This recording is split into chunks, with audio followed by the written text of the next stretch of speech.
Hola, bienvenidos a este nuevo vídeo.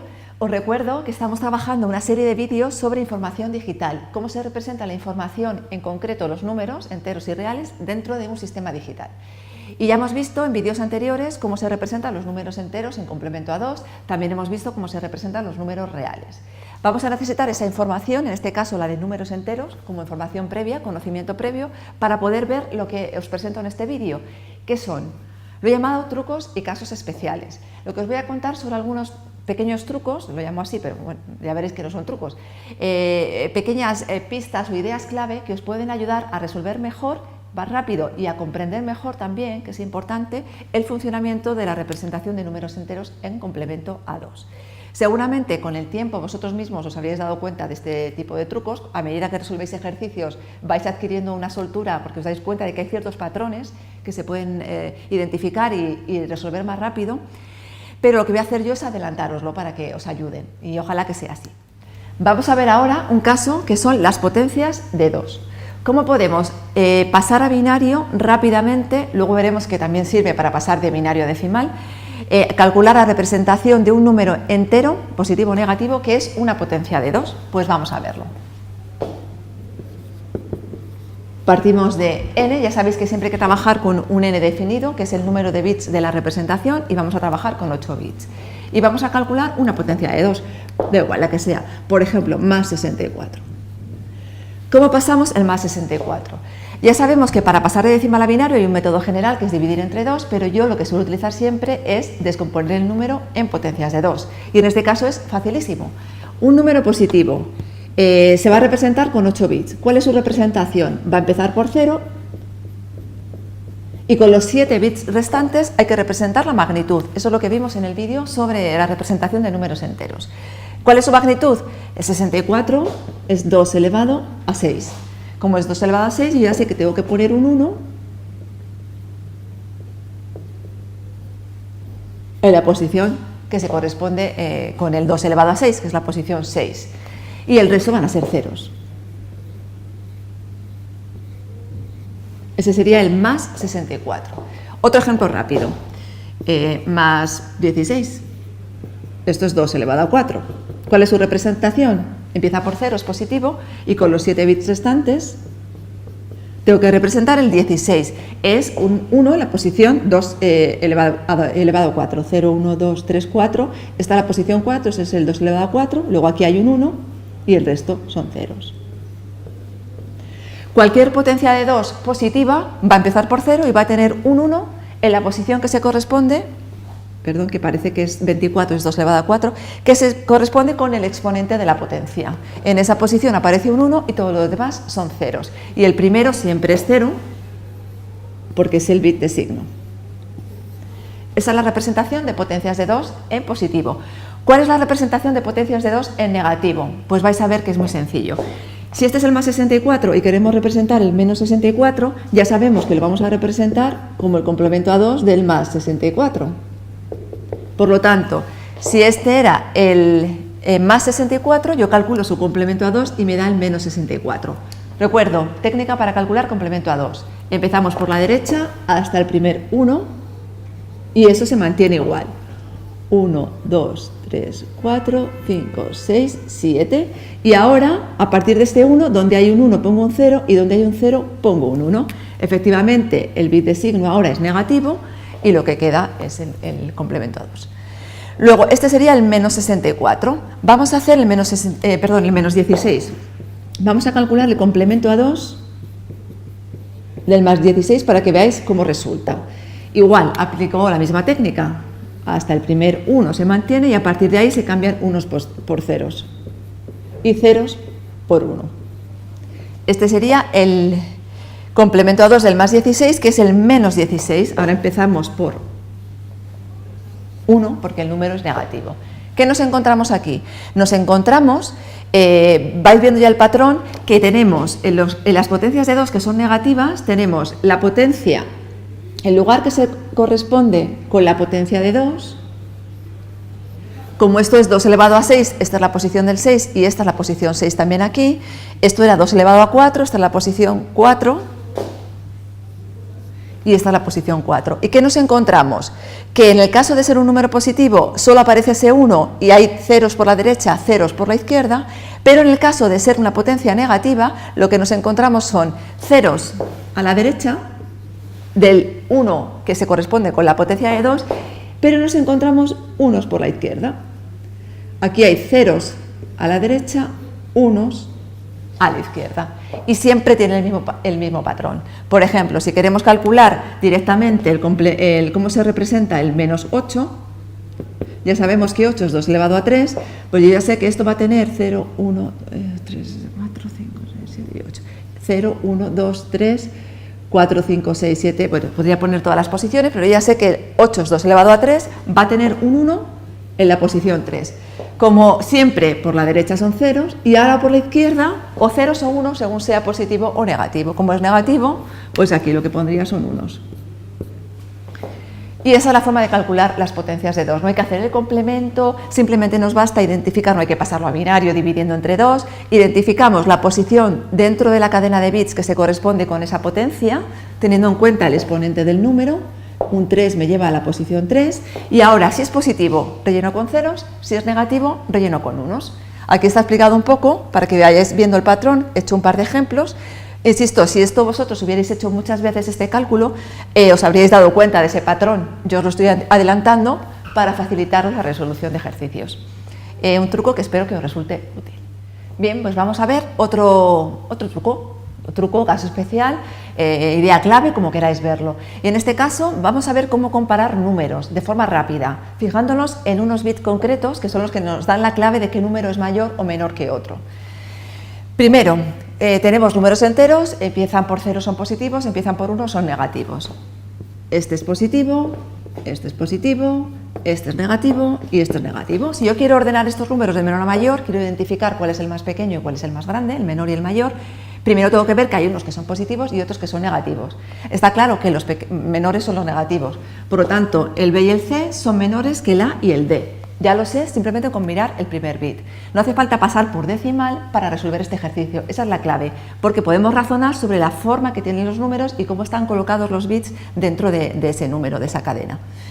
Positivos y negativos. Luego, ¿qué sabemos sobre positivos y negativos? Y cómo están ordenados los unos y los ceros dentro del número. Pues fijaros, voy a poner aquí la recta real para verlo. En decimal tenemos el 0, el más 127, estamos trabajando con n igual a 8, que es la anchura de estos números, y el rango va de menos 128 a más 127. Vamos a ver cómo serían los números puestos en binario. Este es el 0, el más 127 es 0, 4, 5, 6, 7 y 8, un 0 seguido de 7 unos, que es el mayor positivo posible, y el menos 128 es 1, 0, 0, 0, 0, 0, 0 y 0, que es el número inferior. El número inferior del rango siempre es un 1 seguido de n-1 ceros, igual que el límite superior del rango siempre es un 0 positivo seguido de todo unos. Signo seguido de todo unos es el mayor del rango, el mayor positivo. 1 seguido de todos ceros es el menor del rango y eso se cumple para cualquier rango en números enteros dado una anchura determinada. Vale, ¿cómo es el 1? Pues para calcular el 1 hay que sumar un 1 aquí. El 1 es el 0, 0, 0, 0, 0, 0, 0, 1. Esto ya lo sabemos hacer, es fácil. ¿Cuál sería el menos 1? Pues el menos 1, habría que quitarle un 1 al 0. Puedo quitarle un 1 al 0 o puedo coger y calcular el complemento a 2.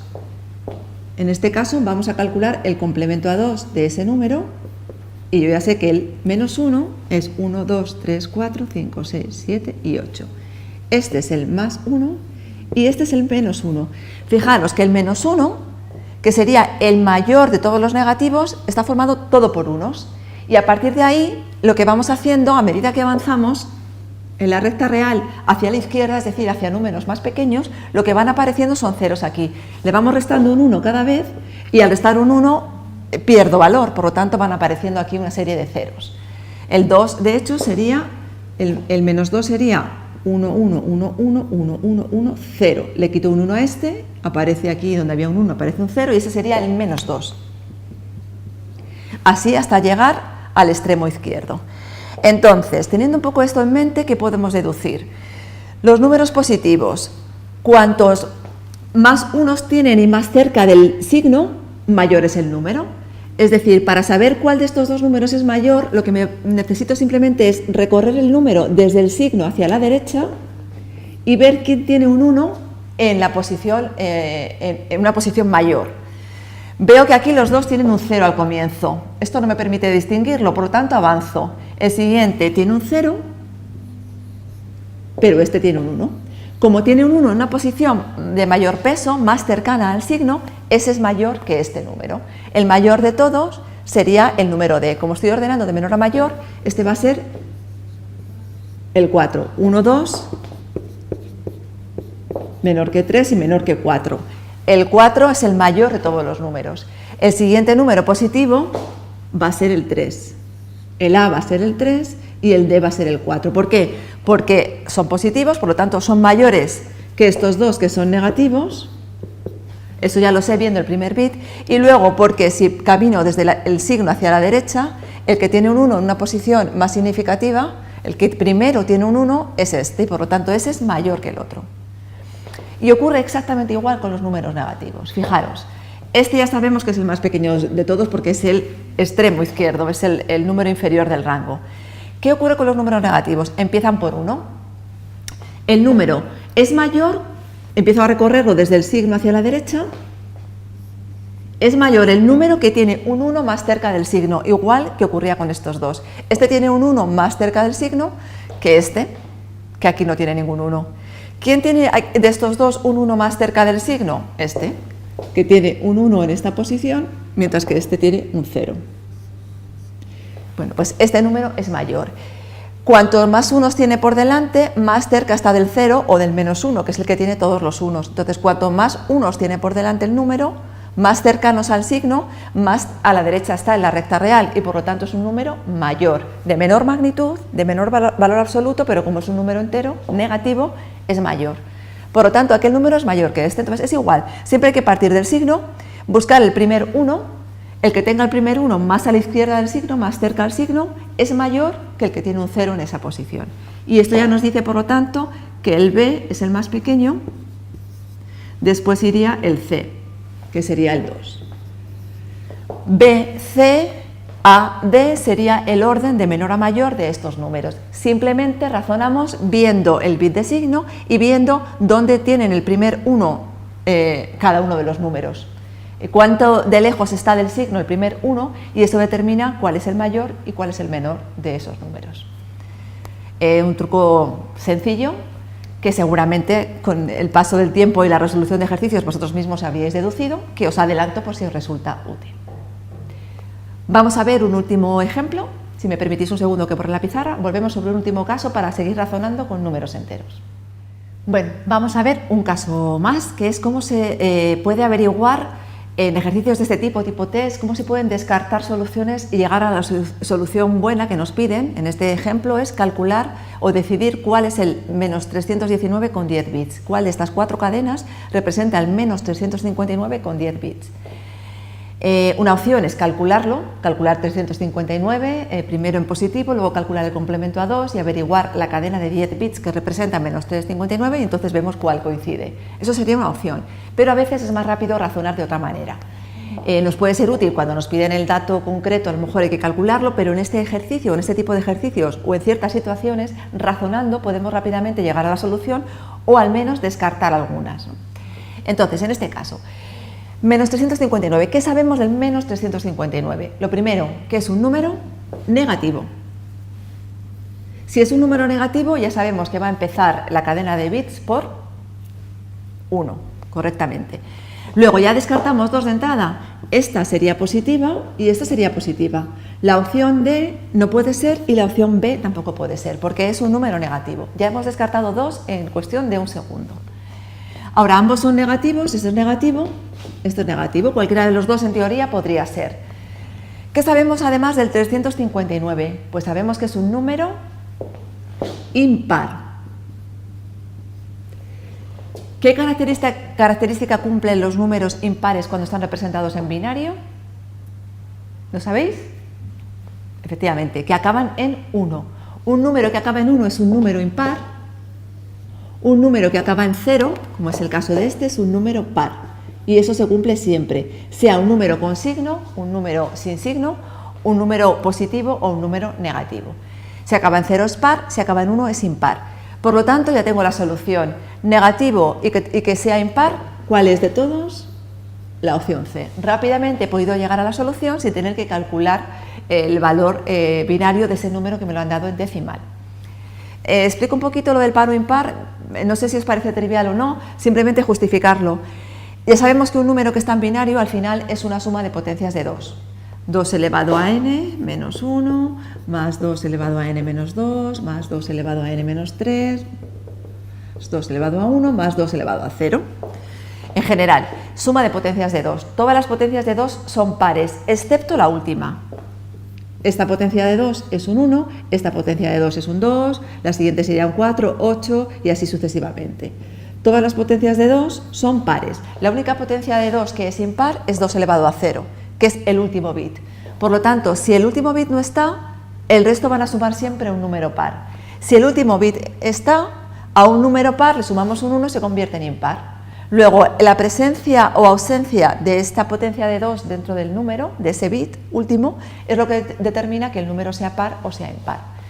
Y esto también es muy útil a la hora de razonar, no solo de razonar en un examen tipo test. Por ejemplo, si estáis calculando una solución de un número par y el resultado que obtenéis en un ejercicio de lo que sea acaba en 1, ya sabéis que hay un error. Os puede permitir identificar errores vuestros en la resolución de ejercicios de forma también rápida y poder corregirlo a tiempo. Si vemos que el resultado que esperábamos era par y acaba en 1, es que seguro nos hemos equivocado en algo. Otros trucos sencillos para ayudaros en la resolución de ejercicios y en el razonamiento en diferentes tipos de problemas relacionados con los números enteros en complementados. Espero que os haya sido útil y con esto me despido. Nos queda un último vídeo de esta serie que va a ser parecido a este, trucos y casos especiales para números reales en coma flotante en esta ocasión. Nos vemos en el siguiente vídeo.